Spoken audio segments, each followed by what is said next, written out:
Appreciate it, man. Appreciate you having me on. We're coming out of Plain City, Ohio. I know we're not too far from each other, just to skip across the road. Yeah.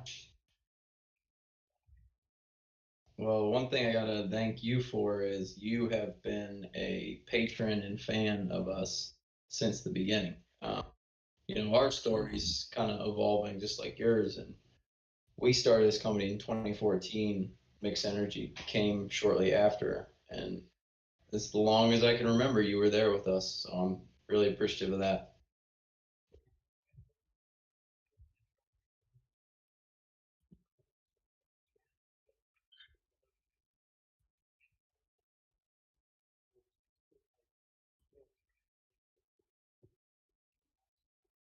That's awesome, man. Yeah, that product has had a lot of dedicated fans. Is probably the best way of saying it. Where people they'll just continue to buy and reorder and reorder and reorder, and that's not like that for every product. Some products we have people just buy it and that's it, one off. But that has some staying power.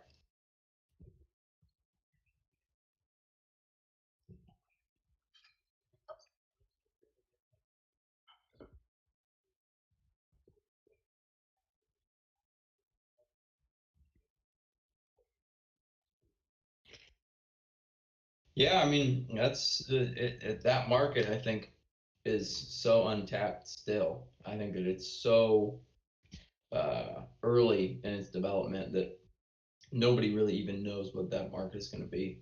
Uh, and it's interesting because any other sport like soccer, basketball, there's no interface that has to happen in order for you to be a part of that game. You just pick up the ball, you go down to the court, but whenever you're gaming, you're joining with another company or another platform or multiple companies and platforms.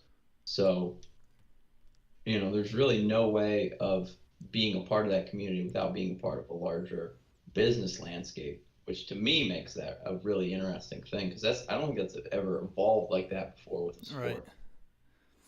And it's like, gaming's becoming a sport now. Like you got the Fortnite World Cup. That was like, a whole stadium full of people just sitting there watching people play Fortnite. Like that's I mean, I get goosebumps when I think about it, honestly. It's so accessible, right? Like you or me, we're never going to play in the Yeah. NFL. It's like fun to watch, yeah, but you can't really understand Right. it, you know? Like even if you play football at a high level, you still don't quite understand what that next level is like because you've never been there, you've never been a part of something so fast, so competitive, but those games they're so accessible and they're accessible to young people and old people. There's no age. It's not like, oh, I can't play football anymore, I'm 35. You can game from youth until it's old Exactly. age, and I think that's probably going to be a big emerging market for gaming is the older folks, because obviously they've gotten a foothold with young people, but what does it look like in 10 years? Will there be 50, 60, 70-year olds playing video games? That's an interesting one to think Right. And about. it's, like say athletes retire, they can just move on to gaming and just create a whole separate career with gaming now. I mean, there's really no stopping. It's just Yeah, and I think that we're really kind of at the the beginning of how advanced gaming is going to get. I mean, we're not even close with virtual reality yet to where it's going yeah. to be. I think these games are going to be such an immersive experience soon that once it starts to get hard to tell what the difference between reality and video game is, I don't know where that takes Right. us. It's making history every day. It really is, and that's definitely a cool part of the equation. That you have no idea what the future's going to like a sport. You're pretty confident, it's pretty much going to look the same. Like, but you don't know what games are going to be popular tomorrow. You don't know what consoles are coming Right. out. How the interface is going to change. All of those things, uh, and I couldn't imagine what it's going to be like 10 years from now, let alone 50 or 100 Right. years. So, how's 2020 going with mixed energy and yourself? So far, so good. So, just a little information about us. The company is Mixed Solutions, so we do a couple of different things. we manufacture and sell some of our own products, mixed energy being, kind of the flagship product. But, taking a step back, kind of really what we're good at is utilizing the Amazon Right. platform. So we started in 2014 in my business partner's basement, both of us with like less than $1,000 to our name. Kicked it in, bought a little inventory, started selling. Really, we had a very different idea of where this company was going to go. We thought we were going to be a mobile supplement company. Like we thought we were going to have a food truck, we are going to go to CrossFit events, gyms, competitions, tournaments, and sell supplements. We didn't have any money though, so we were going to build a platform to maybe raise some money because someone suggests like build a website, start selling some product, make some money that way, then transition. Like, yep, that seems logical. So threw some money in, bought some inventory, kind of built mixednutrition.com, which was a little bit like a bodybuilding.com. And that was kind of before bodybuilding.com has now since faded away into, it's not obscurity, but they're not nearly what they were at one time. I mean, they used to be the resource for online nutrition. And like I'm sure we'll touch on, even previous to that, pre bodybuilding.com was GNCs, your vitamin shops, your in stores. I mean, that's where people got Right. stuff. So while we were selling on our website, we were doing pretty well. We were really good at, social media marketing. That was kind of what myself and my business partner knew a lot about. We had a rep of ours that sold product say, well, I have an account doing $500,000 a month on Amazon. And I was like, you mean 500,000 a year? And he's like, no, 500,000 a month. And we were like, well, that's a Jeez. lot of business. And at that point, most people would say like Amazon wasn't valuable. Like people are just fighting for pennies on Amazon. There's no actual money to be made. It's just a lot of work, but there's no progress. So fortunately, we were stubborn. We were like, well, we'll just kind of figure that out on our own. Maybe that's true. Maybe it's not.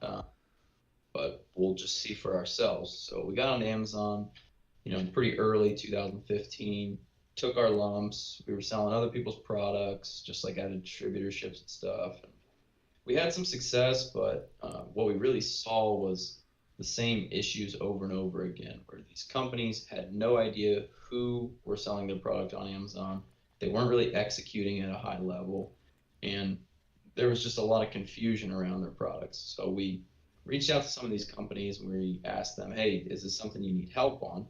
And most of the companies said, no, we got it. A couple of intelligent companies were like, yeah, this is the Wild West. We have no idea what's happening on this platform. Can you help us? So, now we have kind of two parts of our business. It's our own, products that we manufacture and we sell, and then our consulting clients where we help them utilize the Amazon platform. So, yeah, we've had a lot of success. In 2018, we were named the fastest growing company in Central Ohio. And 2 years running now, we've been on the Inc. 5000 fastest growing companies in the United States list. So just opened up a 12,000 square foot facility, brand new. And we are having the final walkthrough with our contractor tomorrow. So got positive stuff happening. And yeah, I mean, we're right where we want to be, riding the e-commerce wave as Amazon continues to push forward and people, with like COVID and everything, people are just, buying more and more online. So we feel really good about where we are. And I think that trend was always going to happen where there's a transition between retail to online, but I think COVID just sped that up maybe 2 or 3 years faster than it would have happened Oh yeah. otherwise. I mean, like it's putting everything online, like to the point where there's not gonna be any more snow days at school. Probably it's just gonna be all online classes for snow days. Yeah, and I think that, right now we're probably in we're going farther past the point than where we'll end up, Right. and what'll happen is it'll slowly kind of come back to the center and we'll say, okay, well, we're a little bit farther from the center than we used to be. But yeah, everything obviously has changed. And, I mean, it's a huge revolution. I mean, there's going to be tons of companies that, um, evolve out of this and they become the winners of the future. And then there's going to be companies that don't make it. And, maybe I have a little more callous of an opinion than some people, but like, let's just be honest. Some businesses should fail. Like some businesses are not cut out for what we're doing in 2020, Right. That's not to say every business should fail and good businesses shouldn't go under, but there's certain businesses that, hey, your model doesn't work in 2020. That's the natural life cycle of business. Certain businesses will turn over so that new businesses can come in who have a more updated model. And, the old business where the model doesn't work, it has to go by the wayside. Like, we can't just keep doing things the same way as the world is changing and evolving. Like, new businesses have to come, old businesses have to go kind of to the wayside. Exactly. So we got a question in the chat. They want to know any new flavors coming down the line soon.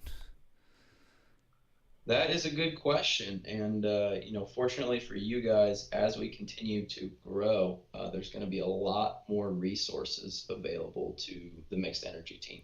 So I would imagine that 2021 will be a big year for mixed Nice. energy, both with new flavors and potentially even some new products. We really kind of want to innovate. When we started Mixed Energy, we were quite innovative. There really weren't many energy supplements pushed at the gaming community. How things have changed over the last couple of Yeah. years. And now, there's dozens of different companies who do something very similar. So what I think would be impactful for Mixed Energy is continue to evolve, just like I talked about. And I think that we'll have some new ways of getting product, nutrition, supplementation, energy to people of all natures. And I think that will be exciting for us. Obviously, look, we can keep rolling out new flavors. That's cool. But I think, taking the next step is like, how do we serve customers in a different way too, while still maintaining our core Right. competency? Have you guys like thought of cans, possibly?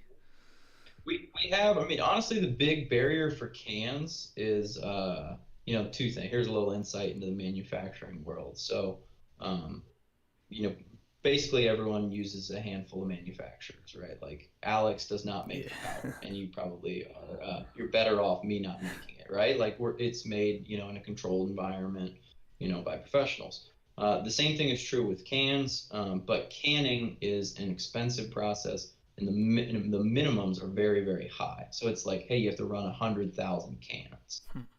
So it's because it takes a lot more sophisticated machinery, like powders you can do in like 1,000-gallon tub. Okay, that's going to make how many bottles? Like, I don't know, 500. Not that big of a deal. When you start to get to cans, it's like we're going to do 100,000 cans. Okay, well, how many 12 packs is that? Well, it's like, okay, well, that's like still almost 10,000, 12 packs. It's like, okay, well, what are we going to do with that? Are we going to go into stores? Do we have a strategy to do that? That's not really where we've built our business. We built our business with the online thing. So there have been companies that have transitioned that way. Like G Fuel, they have their cans. They're in some stores, but not a lot of Right. stores. So if you're going to do cans, you really have to have like big widespread adoption. So a lot of these, like, unfortunately, a lot of these like canned energy drinks that are out there, they're all owned by like one to two different companies. It's kind of just like Pepsi or Coke, fighting over each other. Bang Energy would be kind of the exception to that. They just got such widespread Yeah. acceptance in the fitness community that it did kind of transition over into that. And that's another emerging market that I've seen over the last couple of years, is that canned energy space, because especially no artificial sweeteners, no calories, low calorie. That's a big emerging space. Uh, but the canning world is tough. There's bottles. Bottles are a little different, not as hip, not as trendy, but you can do plastic bottles. Those are a little easier. We do have a manufacturer we can do plastic bottles with.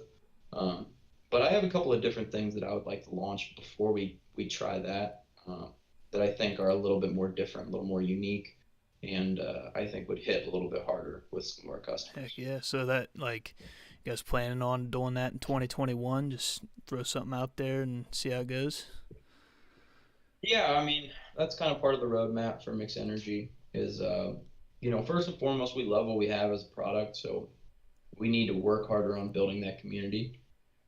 We have a great community already, but we know we've left a lot of meat on the bone in terms of, consistency and what we're doing and getting things out to the customers, consistent launches and things like that. And, credit to some of the competing companies in the space. That's what they've done so well with is adding influencers, consistent content, consistent new product launches, consistent partnerships.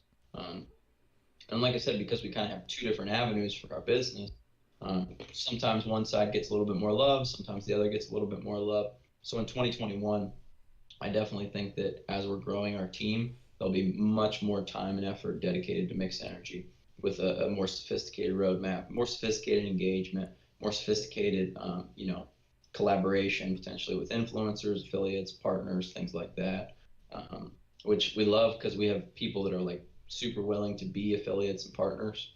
Yourself being like a very early adopter to that, but it just takes time, it takes energy, it takes manpower. So it's never that we don't have enough things to do. It's that we have so many different things to work on. It's like, how do you prioritize? What's the most important?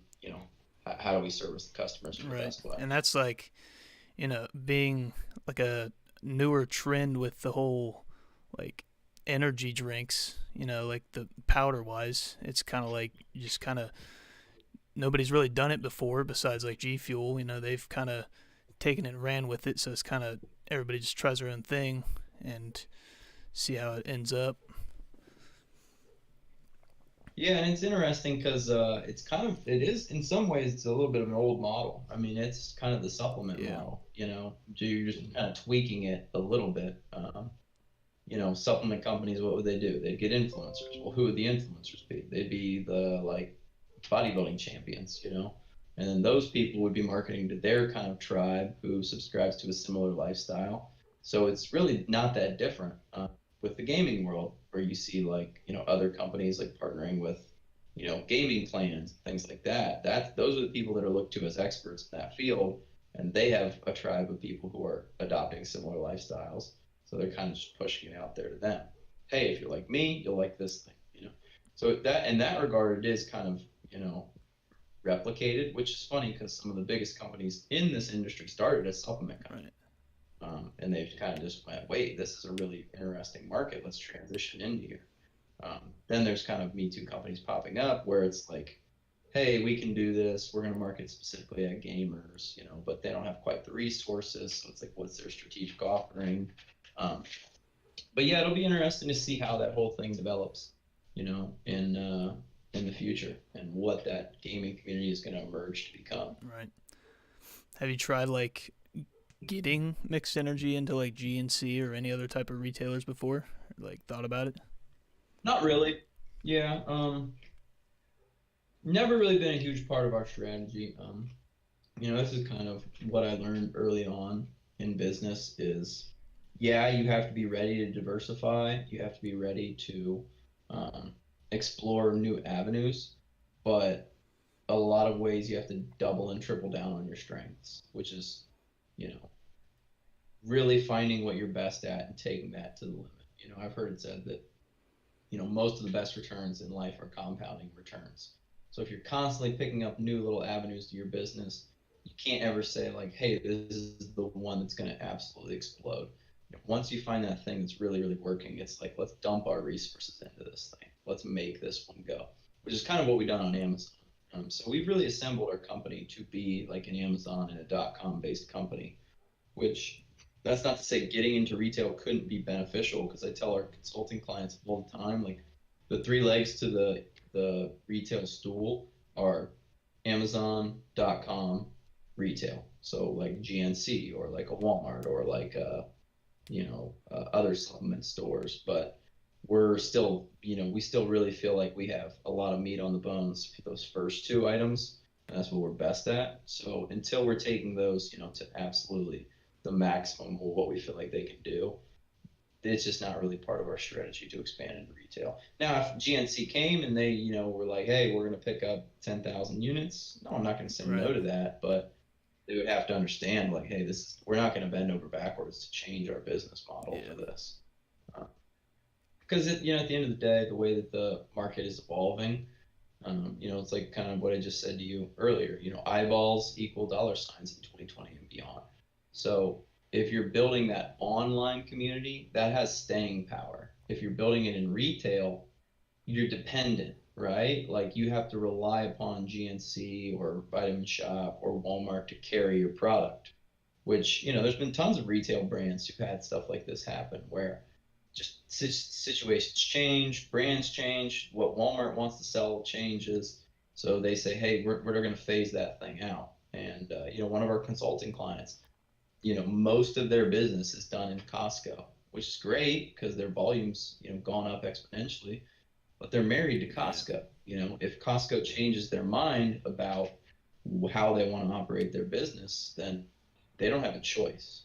Whereas your own online sales, your own Amazon, that's permissionless, right? Like you have the ability to take that thing to the next level. Amazon, even in some ways, is permissioned, if they change the seller central platform. But your website, that's permissionless. No one can tell you what to do and how to work on that. And again, if you get people, you have staying power. You have their email address. You can follow them on social media. Those type of things make a huge impact, and that's how you build, a long-term e-commerce brand is have that connection to people. Right. I mean, it is kind of cool to see how the internet has kind of made it to where anybody can do anything basically. Like even in the music industry, like people can just straight up promote their own music from their desk at home instead of having to go through like you know, a like sign a label and stuff like that. It's like same thing with business and pretty much anything else you do online. You can just do it yourself. Like you started in a basement and now you're got a 12,000. It's just Yeah, yeah. I mean, the internet's democratized business in a lot of ways, yeah, right? And kind of what I was just saying to you earlier, it's made your personal brand all that much more impactful. Um, some of the most powerful people in the world are brands. I mean, look at people like Joe Rogan or people like Trump or Elon Musk or Kanye. You know, those people, yes, they have products, but the first thing you think of when you hear those names is like them. That's their thing. Um, and some of those people don't literally didn't even have products. It used to be you had to build the product and then kind of transition over to yourself. But now it's the other way around. You build yourself, then hey, I can come up with a product. I have the eyeballs, right. you know, which is a very, very unique way of thinking about the internet. And it's made it impactful because you could be in any country, just like you said, you can do anything. We live in the first world, but imagine if you lived in the third world or a second world country where $1 is an enormous amount of money. Like think about being able to bill out your time for American dollars. I mean, that's Yeah, amazing. And I talk a lot about personal finance, business, and financial responsibility. Uh, there really isn't that many excuses anymore for not like trying to pull yourself out of low income situations because just because you live in a bad place doesn't mean anything about where you're going to sell. If anything, you can sell to higher end places and have success. If you live in the highest end place already, it's like, well, I have high cost of living. Whereas if you live in a low income area, you have low cost of living. So you can sell to anyone, United States, different countries, doesn't matter.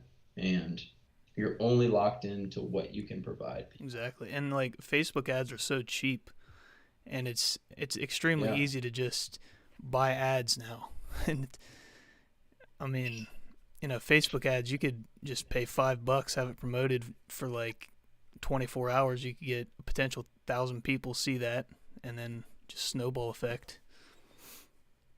Well, and if you don't know how to do something, there's a YouTube video Exactly. for it, or there's an article written about it. And it's funny because all those people are doing the same thing. They're putting their content out there and they're providing you with value. You know, I heard it said that 10,000 times the Library of Alexandria is sitting right here in our phone at all times, just ready for us to, hey, what do you need to know? How to change a tire? Boom, it's right there on my phone. So, it's difficult for me when people say like, oh, it's bad economy, it's bad this, it's bad that. It's like, you know, there's just the opportunities that are out there. You have to go take them. Exactly. So, your beard, let's talk about that real quick. It's looking pretty nice. Yeah, man. I mean, I think I'm a little bit older than you, and I don't know what you got going, but yours definitely is filling in Yeah. fast, faster than mine. How long have you been doing that? Well, technically, I haven't had a baby face for about 5 years now, but like I trim it Okay. up every now and then. But this is borderline the longest. My goal is to get it down to my nipples, which it's getting there. Okay. But Yeah, man. I mean, if you can get it that far. So I'm probably like, I don't know, maybe 4 to 5 months in. kind of started with the mustache. I mean, so the mustache I've had now probably over a year, 14, 16, 18 months, something like that. Which I think now I got to keep the mustache at this point. It's kind of become like a signature thing, which is partially, one of the reasons that I wanted to grow it anyways. But yeah, I can't decide on the beard. I can tell I'm getting old because I got some gray hairs popping into the beard down here. You probably don't have to worry about that I've yet. got a couple But actually, believe it or not. they just pop up in random areas. You're like, I don't know why this particular area is where they arrive. It's all But wisdom. yeah, yeah, man. I mean, COVID beard. If someone was like, "Oh, you're gonna go no shave November," I was like, "Yeah, I'm gonna try to rock it all the way to the end Heck of the yeah. year." So, see at that point in time. What about you? You have any plans of trimming it after you hit your I goals? mean, I've thought about going pretty short. Like, 2018 is about half the length, but I've thought about like going maybe even shorter than yours, like 2021, but I don't know. Just shave it and leave the mustache, Yeah, I got man. like a really short face, so that's the only problem. Like, if I shave this off, like my head's just a little circle. Just doesn't look right. What I've found is that it's really hard to dry the beard. That's the most surprising and annoying thing. If you don't dry it all the way, it'll stay wet like for Yeah. hours. Just find little pockets of moisture in here.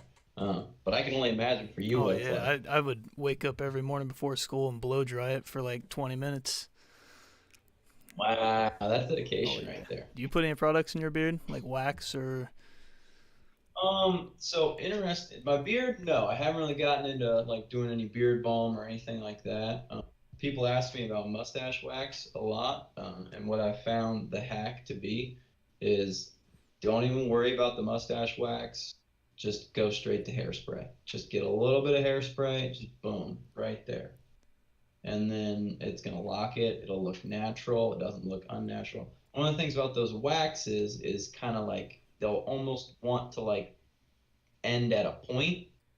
Whereas if you want it to look more natural, almost like a flow, you can do a little hairspray. It'll keep it in line. So that's a hack for everybody Okay, out I there. tried to use beard balm to keep my mustache up because I mean my mustache is pretty long, Oh but yeah, it's long. It's long. Well, the thing also that most people don't get is you got to like train the yeah, hairs.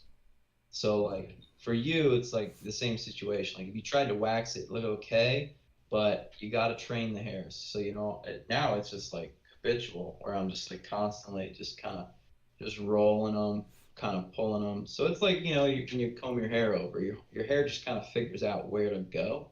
So it's the same thing with a mustache. So even if someone has a really long mustache, like long enough to curl, and they curl it, it just looks weird because the hair's like not sure what to yeah, do. But now, like I don't have like anything in this, and this just, it kind of knows where to go. It's kind of got it heck figured yeah. I out. mean it's looking So pretty good, man. I gotta say, I'm I I'm appreciate jealous it. of your Yeah, mustache. yeah. I got, I don't know like where the mustache ends. The beard, you can always keep going longer, but the mustache at a certain point you're like, do I need this to be any Right. longer? I really kind of just want the big sweep. But then it kind of gets into Oh your yeah. mouth and makes eating a little harder. Have you So eaten an apple with a long mustache? I was actually in Michigan last week and I was eating apples and it's dangerous. I'm like, Yeah, and then that, flossing your teeth. It's like some. yeah. So what about you, man? What's your focus these days? Is it YouTube? Is it podcasting? Is it Twitter, I mean, it's kind of Instagram? all over the place. I just, my main focus has always been YouTube, but I've been kind of exploring more into like Instagram and Twitter sides of things. And I actually just recently started prioritizing Facebook page as well, like kind of trying to put my Instagram over onto Facebook, kind of cross promote that way. So, I'm a big believer in Twitter. Well, I guess I shouldn't say I'm a big believer in Twitter. I just love Twitter. That's the platform I find the most enjoyable, entertaining. Um, I can't do Instagram or I definitely can't do Facebook. Like, I just don't, it's just people I haven't seen in so long. I'm just like, I don't want to be on yeah. here. Um, Instagram, it's fun, but I just feel like it's not positive for my brain. It's just like scrolling and scrolling and scrolling. And I'm like, what am I gaining from Right. this? because I want to be doing something that's productive. Um, YouTube's great if you want specific content. I don't personally like watch any like individual vloggers. I know there are a lot of people that shoot my business, but we do business with this guy named Nick Bear. Uh, his company's Bear Performance Nutrition, and he crushes it. He was like one of the first people to get on YouTube and kind of show a day in the life of an army infantry soldier, and he's built an amazing business off Heck of yeah. that. But he's authentic and he has great content. I mean, now he's got like a film crew that follows him around and helps him work through his videos. He's crushing it doing that. But I just like Twitter. I mean, it's short, it's to the point. I like to write also. I write articles. Uh, and I feel like that's a good way not only to articulate yourself and prove to yourself you know what you're talking about, but also, try to convey a point. And I really do think that like we aren't taught so many really valuable skills when we're a kid, but one of them is like persuasive writing. Like if you can write and articulate yourself to the point where someone else goes, yeah, that does make sense. Man, I think that's a Oh yeah, superpower. for sure. I've always heard I was a good writer because like I'd write stories in elementary school and like my best for some reason never ever tried in it, but English was like my best subject in high school because I could just write for hours. Like I'd write papers and not even try and I'd get an A. It was like some wild stuff. I don't know. Hey, I would say grow that talent, man. I mean, there's plenty of ways to monetize writing, whether it's books or ebooks or courses.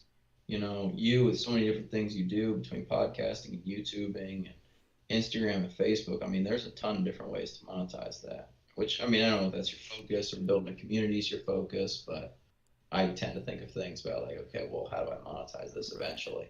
Uh, but it's mostly about putting out, value first. That's what I've, always heard is give value, give value, give value. Then you ask once your value is just really significant that you're providing your viewers or your listeners. Right. Right. Let's see. Oh, what's your favorite flavor of mixed? So rainbow candy is the predominant winner. That's Yes, like sir. 50% of the sales is that. I've been a fruit punch fan since the beginning.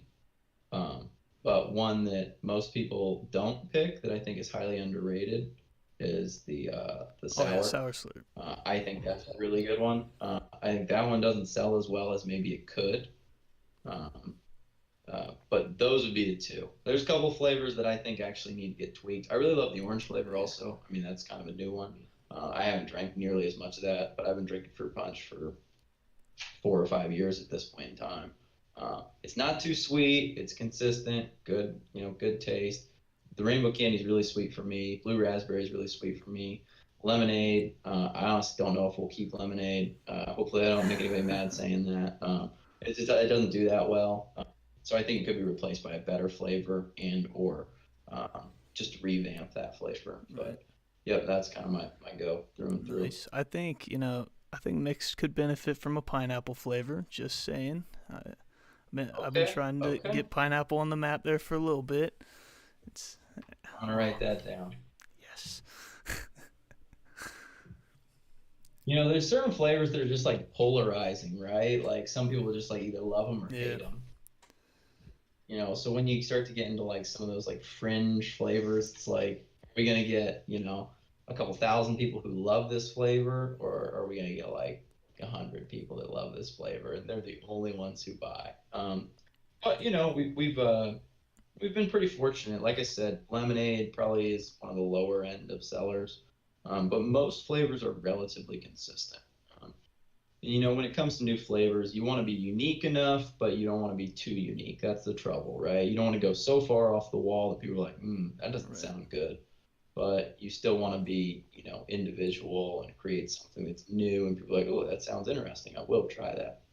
So that's kind of always that balancing act is how are we unique while still providing something that people want to try. Right. Right. I mean, as far as flavors can go, we've tried coffee flavors like before. Like we tried like a salted caramel coffee one. We were pretty close to pulling the trigger on that actually. We just decided not to. But I think, as we unravel a couple more products, I think that that'll open up some flavor options for Heck people. yeah, sounds good to me. I mean, I'd be down to drink a coffee flavor. It's Yeah, it was just like it was kind of when you mixed it with what it was like pretty good when you mixed it with like a milk or something, but if you were just mixing with like water, it kind of just like got this weird taste, which that's pretty much our go-to is we always do things in right. water. Uh, I know people have done them in other things, but yeah, we just didn't want to like confuse people and go like, oh, do this one in almond milk. And it's like, what? What am I? This is a protein shake now or Yeah, what? So I mean, you know.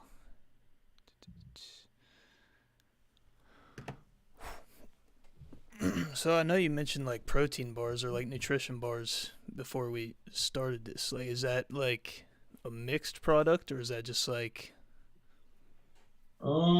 I think we do have a couple of our own protein bars. So we do consulting with a pretty big protein bar company. That's the same company I just mentioned, Costco. They do really well. We've been a partner of theirs for like 3 or 4 years, but we do have a couple of other brands. So we have coffee snacks, which is they have a high protein iced coffee, and then also a coffee bar. It's a peanut butter fudge coffee bar, and that does really well. It's Coffee Snacks SNAX. That does really well. We have another product line that's a high protein coffee. It's called Wadfi. It's kind of marketed towards CrossFitters. Um, that one does all right. Coffee Snacks has really taken over a lot of that marketplace. I'm trying to think. We have a physical coffee brand called Fit Brew. That one does all right. Not the biggest seller of ours. We have Mixed Energy, and then we have Purebolics, which is like an amino acid, more of like a supplement. So we got a little bit of a variety of products out there. We're always looking to add, products. I mean, that's really the big thing I think in business is you have to have ownership, right? Like heard it said, if you want to be wealthy, you need to own a part of a business. And just like, if we're in retail, we're only just renting, it's kind of permission. If we're just partnering with brands and managing their Amazon platform, it's still permission in some way. So we want to continue to build our own brands. That seems to be the way to grow in 2020 and beyond, because again, we have full control over what those brands end up doing. If we don't have that full control, then again, a situation like COVID hits, you can't control what another person's going to do. right? Uh, and I think that's really cool with the young crowd now is that they understand that and they want to build those individual brands like you. You're building an individual brand, and you have autonomy over whether you create something new, you diversify, you bring on new guests. I mean, that's really, I think, where the economy is going. I think it's more so going to people doing gigs, short term, small things, than it is, hey, I'm going to work a 9 to 5 for 30 or 40 years. I mean, even my parents, when we started this company, they were like, "Oh, get a job, get a 401k." But that has changed so fast with the advent of the internet. I mean, companies aren't subscribing to those same old values of get a 401k, stay here with us for 30 years. That's just not how it goes any longer. But I think it's a good thing. I think that's something that's going to have to Right, happen. and it's definitely opening up a wide opportunity for people like not going to college and not taking the traditional route. They can just even start it in high school and then just dedicate it after high school to do whatever they do. Like, Yeah, so I mean, I'm pretty big on. Yeah, I don't want to say that I'm not a fan of college.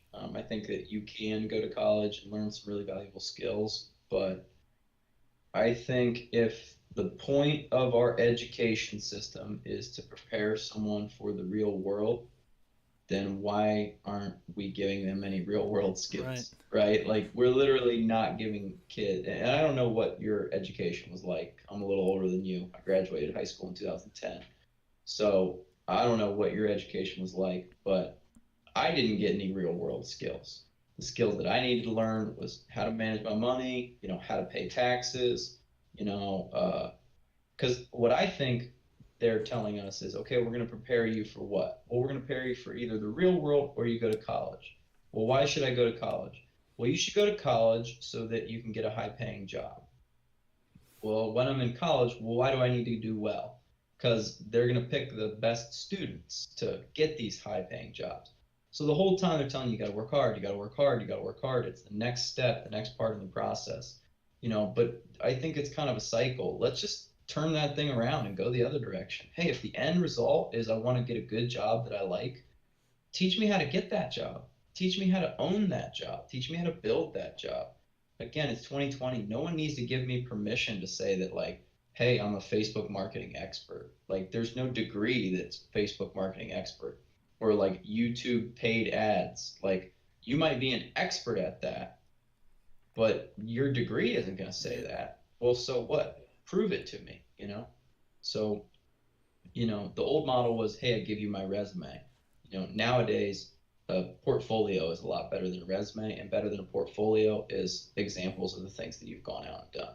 So, like, if you wanted to get hired on, you'd be like, look, here's what I've done. Just take a look at this.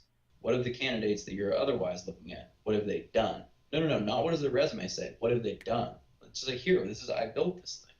I built a podcast that people listen to. I built, a YouTube channel where I have subscribers. I built an Instagram with followers. Like, I've physically gone and done this.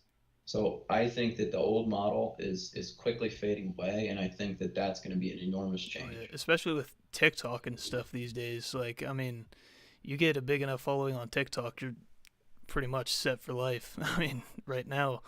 Yeah, yeah. And there's going to be these niches that keep, and I don't want to say attack those niches because I think that's a short-term strategy and it can work. But uh, I'm trying to play long-term games with long-term people, right? So for us, yes, we could maybe go after those little niches, and if you're fortunate, you scrape off a little bit during that thing. But uh, I've heard it said in 10,000 parallel universes, you want to be rich in 9,990. Why? Because I'm doing the things that help produce wealth and they help put you in front of the right audiences. It's not chance. It could be chance on the TikTok thing. So I just got on, I started taking videos of my dog. It's funny. Shoot, who knew? Um, but I think that the long term strategy is playing long term games. But yeah, I mean, I would never tell somebody not to try Right. those things. So, have you ever thought about starting a TikTok for mixed energy or anything like that? Um, Again, I think it's a great idea. Yeah. But again, I think it just goes to like resources, Yeah. like who's going to manage it, like how often do we put the content out? What is the content? How does it become captivating? Uh, it's really a no loss opportunity to create those things. Create a TikTok, put the content out there. I mean, really the only thing we lose is time. Uh, but again, it's just like having the resources to manage that. Again, it's like we said, there's 10,000 things that we all could be doing. It's just prioritizing what's the most important, what's going to actually take us to the next level. Um, and for me, yeah, again, it's kind of long term stuff, building customers, email addresses, those things, creating that fan base, those are the things that I think have, you know, kind of some staying power and also a little bit of opportunity to have a network effect where we're building a team, we're building a group of people. Right. And I mean, it for me, it's like it's easier these days, but it's also harder these days to find people who want to take a risk and want to try to do these new things. Like they think they want to do it, but then once they get involved, they realize like, oh, this is a lot harder than I thought, and then they just back out. And Yeah. it's just I don't know. Yeah, I mean, which, in some regards, a good thing, right? Like, because there are barriers to entry with some of these things, whether it's skill or charisma or a camera or the ability to edit videos. Certain people are just going to go, ah, that's not for me. You know Yeah. what I mean? Which is a good thing to have barriers to entry in certain industries. Every industry has some, but how high are those walls? YouTube, the first barrier is low. All I gotta do is go sign up. Now to start making content, putting it out regularly, maybe having well edited videos with a high quality camera. Now that barrier starts to get a lot higher. So you're gonna weed out the people who are willing to do it. So what comes to the top is just eventually good content, as long as you're staying diligent with it. And at the end of the day, you're just learning a skill. Now you know how to create videos, you know how to edit, you know how to post on these multiple platforms, you know how to engage with followers. I mean, those are the skills that are going to be valuable in 2020 and beyond. Right. So, like, what's your thoughts on celebrities creating, TikTok accounts, YouTube accounts, and like having like production teams putting out their content to where it's kind of not really stopping the flow, but slowing down the flow for like the smaller channels trying to make it on these platforms. Yeah, I mean, I think it's a tough one. You know, obviously, if you're a celebrity, you know, the toughest thing to do is to get the following. They already Yeah. have the following, you know. They've kind of overcome that first hurdle. But I think that people are going to eventually figure out that it's not really that interesting. I mean, I think some people will still find it interesting, and they're going to get big numbers, but I think there'll be people who look for things that are genuine. Like I don't care what Kim Kardashian's Right. doing. Like that's not important to me. So what am I going to do? I'm going to find people who have my niche. I'm going to find people who want to like talk about making money on Twitter. That's my niche. So I'm going to follow those people, and I'm going to be way more engaged with those people than I would with some celebrity. But yeah, I mean, I think it's going to be tough for those platforms. They're going to have to figure out what they want to prioritize, and you know, these celebrities could make a lot of money, you know, for the platforms if they're getting eyeballs and viewership and things like that. So I think that TikTok's a weird one because it's such in its infancy, but these tech companies they've been through these things before. Like, how do you manage that process? And TikTok's an interesting one because you know it's both a very quick system, like oh I'm scrolling, I'm watching, I'm scrolling, you know, but it's faster than Instagram. It's faster than, or excuse me, slower than Instagram, slower than Twitter, much slower than YouTube, Yeah. you know. So it's kind of right in the middle of those things. So you have to figure out like how do I balance that? How do I show people new content but still show them things they're gonna want to see? TikTok's weird because I was on TikTok, I didn't follow anyone, and they just populated it with stuff for me, and it was never ending. It's just like you might just like this, you might like this, and that one scares me because I think TikTok's like really Oh yeah, it addictive. is. Like I was just like scrolling for no reason. Like I literally don't even know any of these people. I don't know anything about their lives. It's not providing me any physical value, emotional value, monetary value. It's just nonsense. And I was still like I could feel myself like wanting to pick my phone up and look through it. I had to get rid of the app. I was like, this is too much, Yeah, man. I know. I find myself for like, sometimes I'll be sitting there for like 4 hours just scrolling on TikTok, and I'm just like, what am I doing? It's bad. Yeah. Yeah, it is. And I wanted to create like a finance TikTok. I thought that would be interesting. And yeah, I kind of got, you know, I was like, this is not good for me. It's not good for my All psyche. I right. don't want this. I'm honestly off of social media a lot. Like I'm on Twitter. I have the Twitter app on my phone, but I don't have the Facebook app. I don't have the Instagram app. I don't have Snapchat. I don't have TikTok. I don't know if there's any I'm missing out there, but I get on Twitter. I like Twitter. Probably on it more than I should be, but uh, and even then, you know, I don't contribute as much as I should probably contribute. You know, I get it. Consistency is the key with your content. Right. Yeah. I mean, back in high school, I was a Twitter junkie. Like, cause I was Yeah. so just not good at school. I hated school. Fell asleep in all my classes. I would literally sit in every single class and just tweet rants about school and how it's just teaching me nothing and all this stuff. Like I have almost twenty There you thousand go. tweets on Twitter. It's ridiculous, honestly. But Uh, I mean, I'm with you on not learning nearly enough in school. yeah, I mean, Uh, before I think it was my junior year of high school. They introduced personal finance class.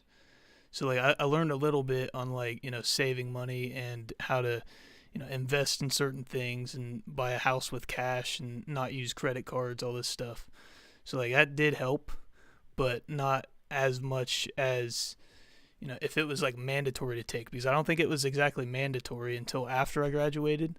So like I kind of just picked to take that class because I needed an extra credit, but I'm glad I took it. yeah, I mean, I didn't have that in high school. I had it in college, but even in college, I think that it was still too theoretical. Like, I would love to teach that class. I would love to like teach people like, hey, this is really how the system works. Like, this is how money works. This is how business works. This is how you fit into the equation. This is how you're going to get paid at your job. Most people don't think about that. Like, well, why do I make 35,000 and not 45,000? Well, I'm working hard, and it's like, look, I can show you why you make what you make, and there are ways to hack that and get up above those little barriers that you may not even know exist yet. Right. So mixed energy's mostly geared towards gaming. Do you do any gaming yourself? Like, I am not a big gamer. I won't lie to you. I used to be a Halo 2 player back in my day, but nowadays I try to spend most. I'm a big outdoorsy yeah, I've person, noticed that. so I rock climb. Yeah, I rock climb. I hike. Me and one of my buddies are we're trying to do the 50 highest point in every state. So just a couple months ago we were in Nevada. We did the highest point in Nevada, Boundary Peak. We just did the one in Ohio, which is nothing. About 20 of them are nothing. About 20 of them are somewhere in the middle, and then about 10 of them are like legit mountains. You could seriously hurt yourself or die if you don't know what you're doing. So we're gearing up for all those kind of tougher ones. COVID has kind of put a little bit of a hit on it. We were going to do four of them because you can go to Tennessee, North Carolina, South Carolina, Atlanta, or excuse me, Georgia, I believe, and do all those really close together. But Tennessee was closed. So I was like, well, we're not going to drive out there just to hit three of these four because we're going to have to drive it back. And then the same thing was true in West Virginia, Pennsylvania, Maryland. West Virginia was closed. So we're like, gosh. So those are kind of all the close ones. So we went out to Nevada, and we'll have some more coming up in the next few months over the winter. Get some Yeah, I know a while back you were talking about starting a YouTube channel to like film all those. Yeah, so we kind of have been filming it. What I've found is we're very bad at documenting what we're doing. So we have some fun adventures, but just like I don't feel natural really yet, like just pulling out the camera and starting to like just film what we're doing. And I don't know what to do to get over that. So we're still filming everything we're doing. I haven't like stopped, put it all together yet. Um, and I don't know, to be honest, if I will or if I won't. Um, I think I'm a lot better at writing and producing content in that front. I think that that is still a good angle for me. I would still love to do that, but respect because I realize it's a lot of work, a lot of time, definite skill involved in the editing process. I mean, all that was really time consuming. Uh, on top of like we're traveling, we're flying to Vegas, we're taking 3 or 4 days off of work to go do it. It's like, how do we go about this thing? So haven't quite figured that one out It yet. just comes with time. You just got to do it and just stay consistent with it. It'll get natural eventually because like my first couple videos I was a little bit nervous, but honestly after like my fifth or sixth video I just kind of go for it. it's So what have you seen being impactful for like building a channel and building a community? Because that was one of the things that I was kind of, I don't say concerned about, and I know that this is not the right way of thinking about it, but I didn't want to put a lot of effort into it and then not have it amount to anything valuable right. for me.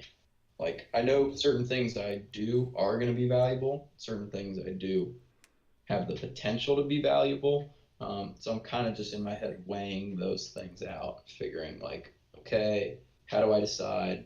Go for this. Like I said, a lot of times diversification is not what you need to do. You need to focus on here's what I'm best at. I'm going to triple down on my Right. strengths.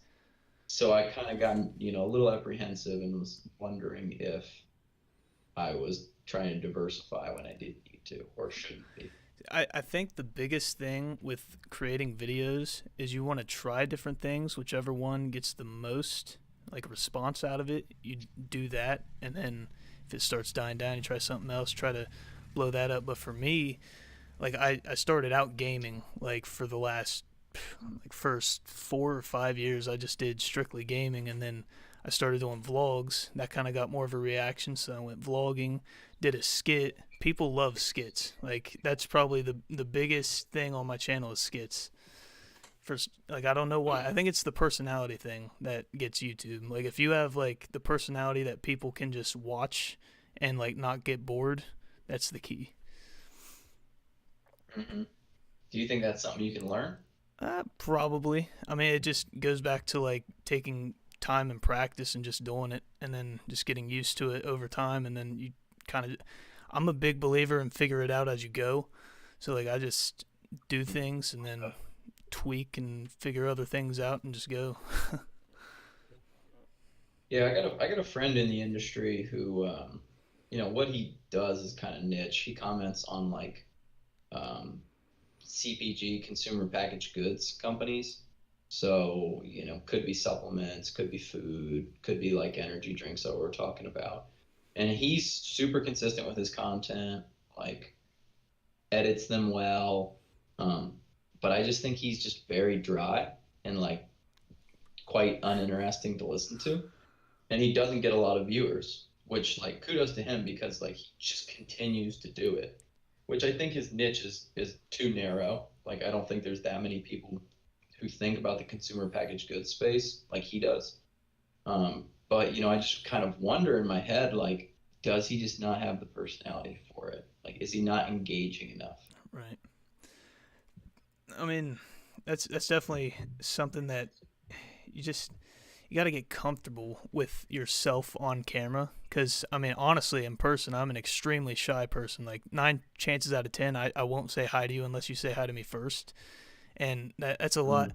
because when people find out that I have a YouTube channel like at work or at school, like when the teachers found my channel, like they're like, you make videos, because I'm just so to myself and so quiet around people. I just don't talk. I don't know why, but behind a camera I can talk for hours, do whatever, and it's crazy. Well, I mean, I think that's a skill in and of itself, just being able to be behind a camera. Not everybody has learned that, and shoot, it's public speaking is what it ends up Yeah. being, you know. You don't have a studio in front of you, but hey, this is going to reach hundreds of people, like thousands, tens of thousands, who knows? So I need to be able to organize myself and articulate myself. And not everyone can do that. Yeah. I've seen a lot of just content from smaller channels that's good, but then there's also the ones that just don't. I don't know what they think when they post it because they just either don't try it or they expect so much when they start. You know what I mean? Like people jump into things thinking like, oh man, this like if I'm just gonna post this video and be famous in like a week, and then they give up after a month because they can't. They just don't have the drive or something. Yeah. Do you feel like there was ever a turning point, or do you feel like you're still working towards a big turning point in your YouTubing, where it's like, hey, I get this one thing, and that's my niche, and that's my viewership, and I can really exploit it, or do you still feel like you're on that road? I mean, I want to say skits is probably the route that I should take, but I don't know. There's just something about gaming that just keeps me in that space. And then skits are there's a lot more that goes into skits than there is gaming videos because gaming you just sit there and you talk, play a game, whatever. But like with skits, you gotta come up with the idea, kind of script it out in a way, and then figure out different camera angles, edit it all together, and stuff like that. But yeah, I don't know. I mean, I think skits is probably the way I want to go with my channel, but then with grind gaming, focus on gaming on that. I've been trying to separate the two for a while, but I just keep bringing myself back to gaming for some reason. I mean, making movies, that's a skill. That's a legit skill. Right. So Definitely a marketable yeah, one. Could you ever see yourself working for another company, or do you think the goal is to take it independent? I mean, because even if you go work for another company for a while, I mean, the worst thing you could do is get paid to right. learn. I mean, I've applied to certain jobs to like help edit for them and stuff like that, but I'm too independent. I think like I would like to have experience working for a company just to involve myself with people with the same ideas and same mindset as Mhm. myself, but something about being the underdog and sticking to just my brand and me doing everything. It's my thing. I don't know. Hmm. No, I mean I like that. I'm the same way. Like I've never worked a real job. When I graduated from college, I worked kind of odds and ends jobs, but I knew they weren't real jobs, and pretty much started Mixed Solutions right thereafter. So I've never had a legit job. I wonder kind of how I would work in a corporate environment Right. sometimes, but I couldn't see myself going there. But I wouldn't 100% write off, working for a company just to learn some of those things. I mean, don't kill your dream off, obviously, but hey, man, if you're making legit money, you're learning, you're getting legit experience, and you can take those things and apply those things, you never quite know where the road's going to take Right. you. So what were those odds and end jobs that you had after college? So I refereed soccer for a long Nice. time. I played soccer in college, so I refereed soccer in the summer. That was kind of my summer hustle when I would be back home, like mostly working out, getting ready for the season, but I would still be able to ref soccer. Um, and then I actually thought I was going to move to Nashville, Tennessee, after I graduated. I owned and operated a company while I was in college, a live entertainment company. So my business partner, he was a year older than me. He had already graduated and moved to Nashville, Tennessee, and got a job down there. I thought I was going to do the same. So I had a job at Best Buy, because I was going to be able to transition that down to Nashville. I was doing those, and then I did some construction sales on the side. And kind of while all those things are happening, I started Mixed Solutions. So I thought, oh, well, I'll start this and I'll be able to go down to Nashville anyways. But, here it is, 6 years later. I'm still here in Heck yeah. Columbus, and we just built the warehouse. So I don't see myself going down there Nice. anytime Well, soon. I'm glad you're still in the Ohio gang. You know. It's, Yeah, yeah. What about you? You ever plan on moving, or you think Ohio's long I term? mean, back in high school, I was strict. Like I wanted to go to California like as soon as possible, and like I went out. Like I go there. I try to go there once a year, and like I got friends over there and stuff. The only way I would see myself leaving Ohio is if I were to move in with friends that want to make videos and want to create something. I don't think I'd want to move and live by myself because then it's just kind of like winging everything, do whatever. But yeah, if I had like friends that wanted to get a house somewhere, I definitely would move out of Ohio. Yeah, I can see myself moving out of Ohio. I love it here, but I like the mountains. I like water. Maybe more like lake water than beach water. Um, and there's not that much of that here in the greater Ohio area. And I've been here my whole Yeah, life. I went to school two hours north in Ashland, so I think that at some point it'd be time. Maybe even out of the country. That's another thing. You build an online business and you can go live right. anywhere. I mean, you can even live in countries where it's more tax advantageous to be. I mean, the United States has very seriously high Oh yeah, taxes. So if you go live somewhere else, you might make 30, 40, 50% more money just by paying taxes in a different country, not the United States. Puerto Rico, that's the big one. I don't know if you know about Puerto Rico, but uh, it's still it's still technically considered a United States citizen. So that's a big issue is that a lot of these countries, if you want to pay taxes, their uh, tax basis, you have to denounce your citizenship. It's a huge yeah. deal. Puerto Rico, you don't have to do that. You're still a United States citizen. You're just taxed under the Puerto Rican tax code, and the taxes are significantly lower. And you only have to live there 186 days a year. That's not So, bad at all. no, not bad at all, right? You can avoid the hurricanes. You can come live in Ohio part time, live in Puerto Rico 186 Right. days. You know, maybe get a little Puerto Rican girlfriend. Who knows? It'd be Heck yeah. good. I mean, there was. Do you remember the MCN Freedom, like the YouTube network? I don't know if I do. They were like pretty big a couple years ago. I was partnered with them for a little bit until YouTube did away with MCNs. But the CEO of Freedom actually lives in the Philippines, so like he's got Okay. like huge office spaces out there because it's Yeah, right, right. Cost of living's super low. I mean, I think that would just be fun. I mean, you talk about an oh yeah, adventure. That would be a lot of fun, and it's a lot easier if you're making good money on the right, internet. some crazy stuff. Hey man, you're on your way. Just gotta keep producing, keep creating content. Just keep trying to find that niche, the thing that's different enough, but you can excel at. I've heard it said that you escape competition through authenticity, Right, right. because nobody can be better at you and doing what you want to do. So did you watch my mixed energy skit? Most recent? Yeah, like my last video. I don't know if I have, man. I might have to pull it up right here, Heck right yeah. now. How many YouTube videos do you think you've made at this I point can in actually time? check right now. I mean, I think altogether across all my channels, I have about 1,200 videos. Holy Yeah. wow. I mean, I've been doing it since I was like 11 years old.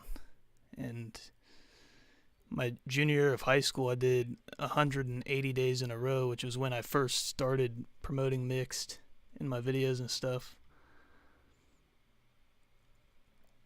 Hey, look, let's keep on rolling. Here we are.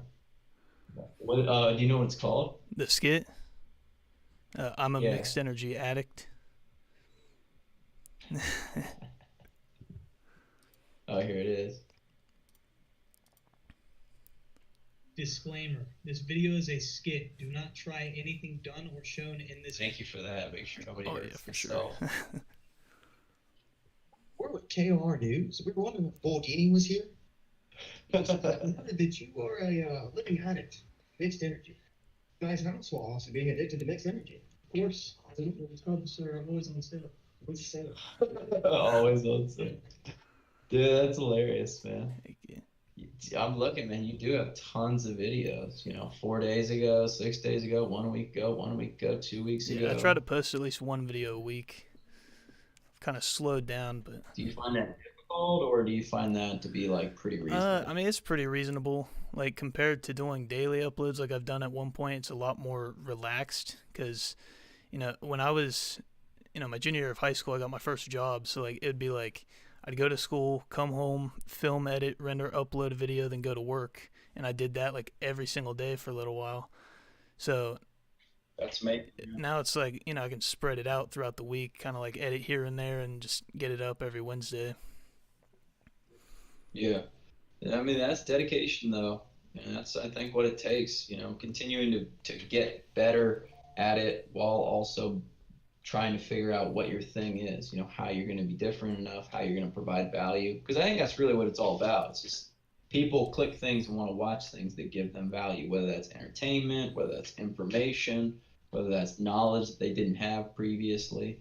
I think that's why people tune into these things and that's why they stay. It's just figuring out how you keep doing that. Exactly. Which my Boulder Cook series was pretty big there for a little bit. Like, you remember the mixed energy pancakes, stuff like that. I do. Yeah, I would try to do those once a week, and when I did that, like, it'd get like 100, 200 views, but now it's hard to get it past 60. So I don't know if that ship's already sailed and I just missed it, or I don't know, maybe I just need to shake it up a little bit and go a different route with it. Yeah, I don't know. I mean, it's always a process.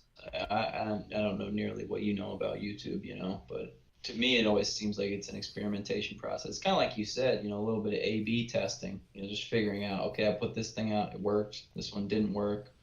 What worked? Can I put more out in this? Just kind of narrowing things down to find out what the best thing is and where you're providing the most value for Right. people.